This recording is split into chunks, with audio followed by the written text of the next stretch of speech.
Olá, estou de volta aqui para estudar com você mais uma vez a Palavra de Deus e que a graça e a paz de Deus, nosso Pai, e de nosso Senhor e Salvador Jesus Cristo seja com todos.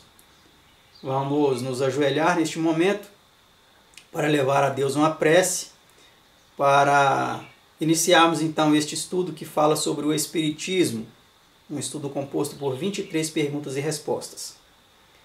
Vamos orar?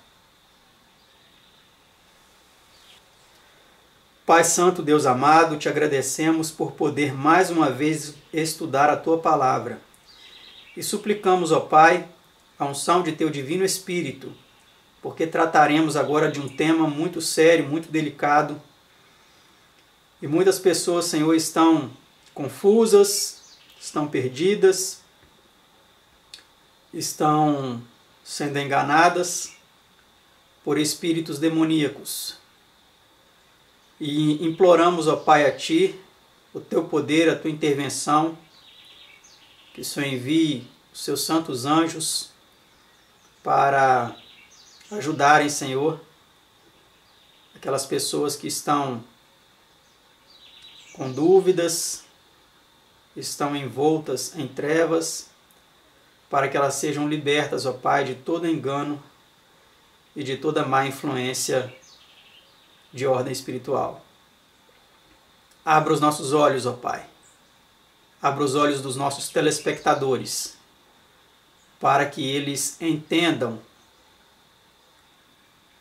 todo o tema que será tratado aqui. Te suplicamos essas bênçãos em nome de Seu amado Filho unigênito, nosso Senhor e Salvador Jesus. Amém, Senhor.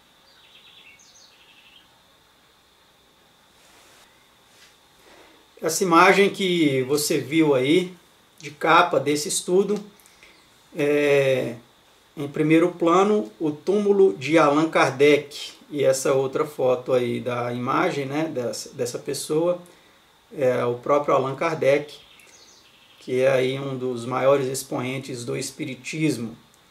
Esse túmulo dele fica em Paris, França, e segundo relatos é um dos túmulos mais visitados ali naquele cemitério e o mais florido, é onde o maior número de pessoas colocam flores. E isso indica a veneração que muitos têm por esta figura. Mas o que é de fato o Espiritismo? O Espiritismo é algo verdadeiro, é algo confiável? Vamos ver o que a Palavra de Deus vem nos dizendo sobre isso. Pergunta 1. Como é definido o Espiritismo?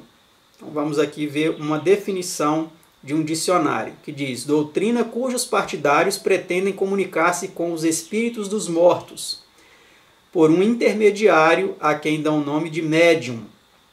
Dicionário contemporâneo de Aulet. Temos aí uma outra definição. A crença daqueles que pensam que se estabelecem ocasionalmente comunicações entre os vivos e os mortos, que sobrevivem em algum outro modo de existência. Enciclopédia e Dicionário Internacional, W.M. Jackson. A verdade primordial do Espiritismo consiste na faculdade e possibilidade de o espírito voltar sob certas condições e comunicar-se com os que estão na matéria. N.F. Hawley, pregador espírita da Califórnia. Então temos aí essas duas definições, né? Creio que foi suficiente para compreendermos então o que seja o Espiritismo. Pergunta 2. Existia essa doutrina nos tempos antigos? Então agora vamos ver se na Bíblia já existem relatos sobre isso em tempos muito remotos, muito antigos.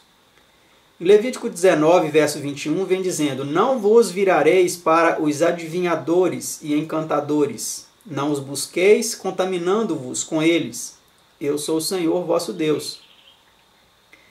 O aspecto fenomenal do Espiritismo moderno reproduz todos os princípios essenciais da mágica, feitiçaria e sortilégios do passado. Os mesmos poderes estão envolvidos, operam os mesmos seres. F.F. Morse, em Practical Occultism, página 85. Então, essas práticas, elas vêm de longa data. Elas existem há milhares de anos. Né?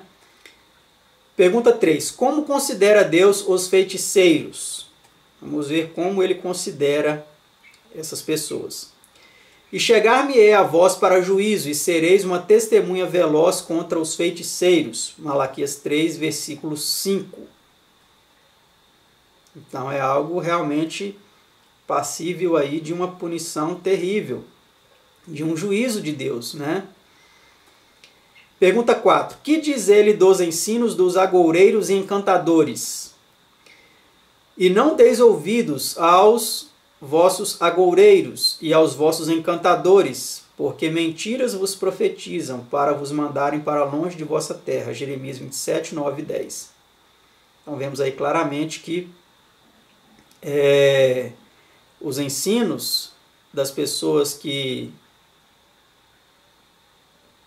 usam desses recursos, vamos dizer assim, né, são profecias mentirosas. Em certo aspecto, o que eles falam pode até se cumprir, mas o objetivo inicial, primordial, é o engano e afastar essas pessoas do caminho reto, afastá-las da verdade, né? Essa nota em nosso estudo vem dizendo: o reverendo F.B. Meyer, da Inglaterra, faz a seguinte advertência contra a sedução do espiritismo. Conheci várias famílias que foram levadas à desgraça por haver recorrido a clarividentes e médiums. Há graves perigos nestas coisas, e quando os poderes ocultos são usados para fins egoístas, é possível que homens e mulheres sejam tomados de espíritos maus, como no caso da moça de Filipos. O povo é louco ao brincar com os rebotalhos do mundo espírita. Present Truth, de 7 de setembro de 1911. Então essa moça de Filipos aí é aquela que andava atrás do apóstolo Paulo dizendo: esse homem é servo de Deus, estes homens são servos de Deus. Tinha outro ali com ele, né? Então ela estava falando a verdade, mas ela estava sob possessão demoníaca. Ela era uma adivinhadora, né? Que era usada ali pelos os homens que controlavam ela para ganhar dinheiro com essas adivinhações, né? A continuação da nota vem dizendo aí: estou certíssimo de que todo o movimento chamado Espiritismo moderno acha-se nas mãos e sob a direção do Pai dos Espíritos Maus, ou seja, é inteiramente e sem qualquer dúvida diabólico. Dr. C. Williams, de Londres, Inglaterra. Então, vemos aí claramente que essas práticas elas não são de Deus, né? Elas são satânicas. E isso, hoje, em nossos dias, ficou claramente provado em um homem que se denominava aí João de Deus. Mas de Deus ele não tem nada. A casa dele lá espírita se chamava Casa Dom Inácio de Loyola. Inácio de Loyola, para quem não sabe, foi o fundador da Ordem Jesuíta, que foi criada com o objetivo de implementar a Contra-Reforma, ou seja, fazer as igrejas protestantes se voltarem para o catolicismo, para o domínio do catolicismo romano, da supremacia papal. E esse homem demonstrou claramente que os espíritos que o comandavam eram espíritos demoníacos, porque ele fez coisas terríveis sob influência desses espíritos. Ele molestou milhares de mulheres, não sei se milhares, talvez centenas de mulheres. Isso ficou comprovado na justiça, né? E ele foi preso. E muitas outras coisas são feitas por influência desses espíritos sedutores, esses espíritos lascivos, esses espíritos diabólicos, demoníacos, perversos, maus, né? Pergunta 5. Antes da entrada dos israelitas em Canaã, que instruções deu Moisés no tocante a essas coisas? Quando entrares na terra que o Senhor teu Deus te der, não aprenderás a fazer conforme as abominações daquelas nações. Entre ti não se achará quem faça passar pelo fogo a seu filho ou a sua filha, nem adivinhador, nem prognosticador, nem agoureiro, nem feiticeiro, nem encantador, nem quem consulte a um espírito adivinhador, nem mágico, nem quem consulte os mortos. Olha aí. Pois todo aquele que faz tal coisa é abominação ao Senhor. E por estas abominações o Senhor teu Deus os lança fora de diante de ti. Perfeito serás como o Senhor teu Deus. Deuteronômio 18, 9 a 13. Então vamos aí para algumas notas. Quem quer que consulte médios ou com eles se envolva, ou quem quer que professe receber instrução ou comunicações dos espíritos de mortos, desobedece a esta clara instrução, colocando-se em terreno inimigo. Desde que Satanás proferiu a primeira mentira no Éden, ao negar que a morte seria o resultado do pecado, quando ele disse, né, certamente não morrereis, em face da própria morte, ele, agindo por meio do temor natural do homem à morte, pela aflição ante o pensamento de estar separado de seus queridos, tem buscado persuadir a humanidade a crer que os mortos não estão mortos e que os seres humanos não morrem. A idolatria, o ateísmo, o espiritismo, o ocultismo e toda sorte de falsos ismos dessa espécie, notar-se-á, tem em grande medida que ver com a morte. Isto em si mesmo indica a sua origem e deveria constituir uma advertência a todos para que os abandonem. Nunca com eles se intrometam. São de baixo e não de cima. Não importa quão prometedores ou agradáveis possam ser a princípio. São prejudiciais e destrutivos em sua tendência e, afinal, levam ao afastamento de Deus, à descrença de sua palavra e ao pecado. Prometem vida negando a morte e aparentemente justificam a mentira de Satanás no Éden por meio do ministério e das manifestações de anjos maus, que se apresentam como sendo espíritos de mortos. Num sermão sobre a impostura do espiritismo, o reverendo T. DeWitt Talmage disse: o espiritismo aproveita-se dos que estão fracos e mórbidos pela angústia. Perdemos um amigo. Nossa casa está em trevas, o mundo está em trevas, o futuro parece sombrio. Se em nossa rebelião e fraqueza tivéssemos a faculdade de comandar uma força e reaver nosso querido, certamente o faríamos. Quando estamos exaustos e vencidos pelo acabrunhamento e esgotamento, completamente abatidos de corpo, alma e espírito, apresenta-se o Espiritismo e diz: eis que eu abro a porta e ouvireis vozes. Assentai-vos em torno da mesa, bem quietos.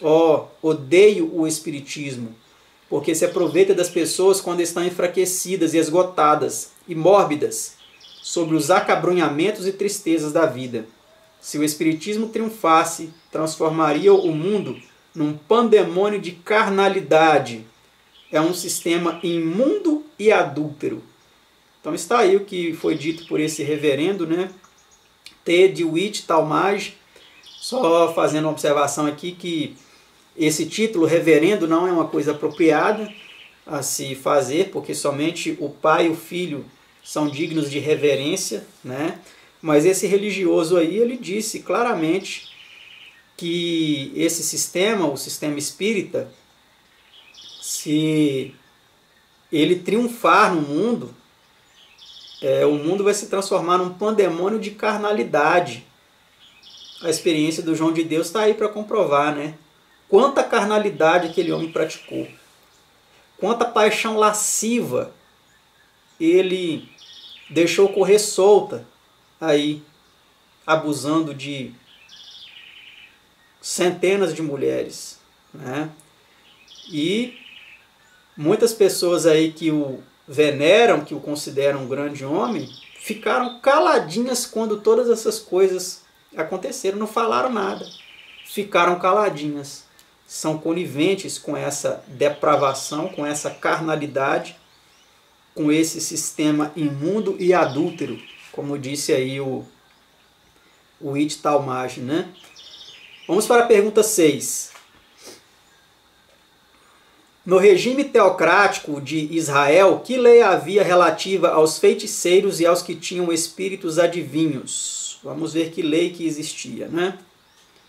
A feiticeira não deixarás viver. Êxodo 22, 18. Olha, então ela deveria ser morta, né? Quando, pois, algum homem ou mulher em si tiver um espírito adivinho ou for encantador, certamente morrerão. Levítico 20, verso 27. Isto mostra quão perigosa e mortífera é aos olhos de Deus qualquer coisa dessa espécie. Então Deus abomina, Deus não suporta esse tipo de coisa. Porque esse tipo de coisa é praticado por anjos que uma vez estiveram na presença de Deus, mas se rebelaram contra ele.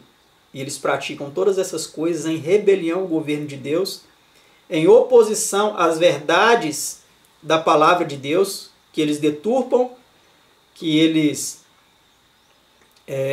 distorcem para enganar os incautos no momento de maior fraqueza deles, no momento de dor, no momento de saudade aí dos seus entes queridos. Eles se aproveitam desse momento. São seres realmente terríveis. Terríveis, terríveis, terríveis.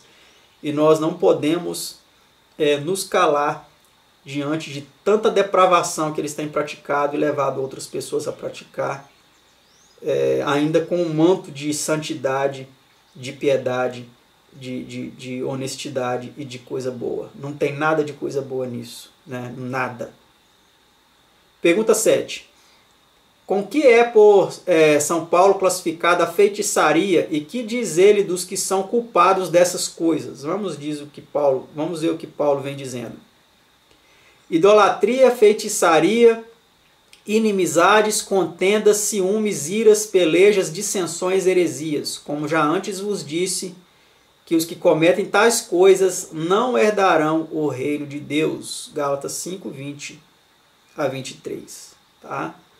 Então você que está praticando idolatria e feitiçaria, tá?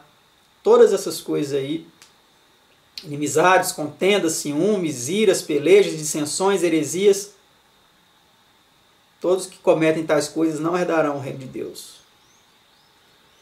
Pergunta 8.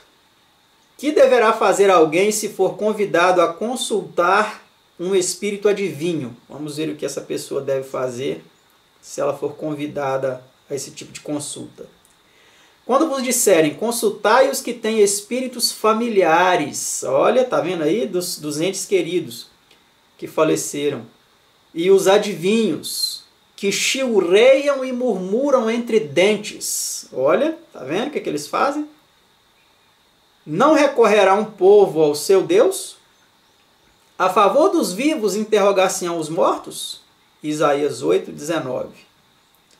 E esse texto ele continua, né, dizendo: a lei é o testemunho. Se eles não falarem de acordo com esta palavra, não há luz neles, ou nunca verão a alva, de acordo com outras traduções. Ou seja, é do reino das trevas, não é do reino da luz. Se eles estão indo contra a lei e o testemunho, ou seja, os 10 mandamentos e o testemunho das escrituras, dos profetas, abandona. Não existe luz nesse sistema de consulta. Será que nós vamos deixar de consultar a Deus para consultar demônios?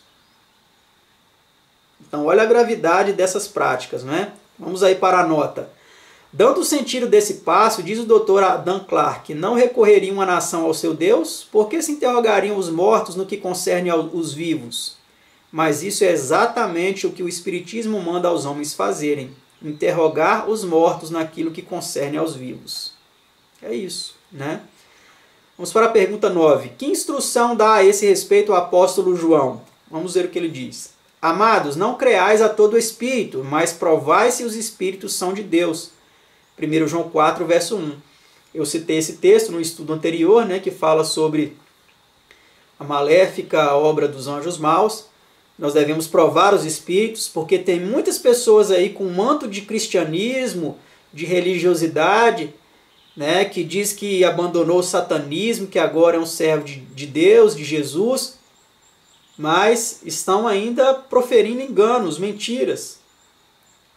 Não foram realmente libertos. Eles estão disfarçados em meios cristãos para poder enganar. Existem muitas pessoas assim, tá?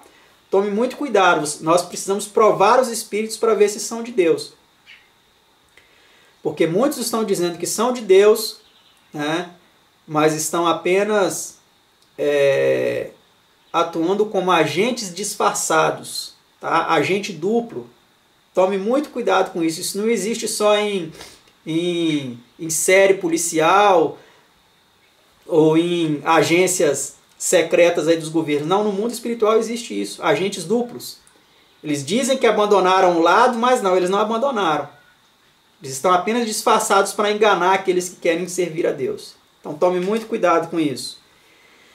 Pergunta 10 e última dessa primeira parte de nosso estudo. De que modo os devemos provar? Vamos ver o que a palavra vem dizendo. A lei e ao testemunho, se eles não falarem segundo esta palavra, nunca verão a alva. É porque não tem iluminação, segundo a versão trinitária, Isaías 8, verso 20. Então, se essas pessoas que dizem que abandonaram o satanismo, ou essas pessoas aí que dizem que consultam espíritos de mortos, se o que elas estão falando está contra os 10 mandamentos, tá? Inclusive o sábado, tem muitos aí que se dizem cristãos, mas menosprezam o sábado, desdenham do sábado, o 4º mandamento. É um dos mandamentos mais pisados pelo professo mundo religioso. Tá? Então, se o que eles estão falando estão indo contra a lei de Deus e o testemunho dos profetas, que é o testemunho amplo das escrituras sagradas, se o que eles estão falando está indo contra, por isso que nós temos que pesquisar por nós mesmos e provar se esses espíritos são de Deus. Se eles estão indo contra os 10 mandamentos e o testemunho das escrituras, podemos estar certos que eles não são de Deus. Por mais que eles contem experiências mirabolantes de coisas que aconteceram com eles e etc e tal, não podemos acreditar, não podemos crer. É certo que Deus, ele trabalha com as pessoas de acordo com a luz que elas receberam, né? E nós não podemos julgar, falar, ó, esse é falso, esse é verdadeiro, temos que ter cautela. Mas o fato é que muitas pessoas que estão aí dizendo que são servos de Deus, filhos de Deus, eles ainda estão no engano, não estão seguindo, né, o testemunho amplo dos profetas e a lei, como vem nos orientando a palavra de Deus. Então, na próxima parte deste estudo sobre o Espiritismo, vamos continuar entendendo um pouco mais a respeito deste sistema e do perigo que ele oferece àqueles que aderem a ele. Então, até a próxima parte de nosso estudo.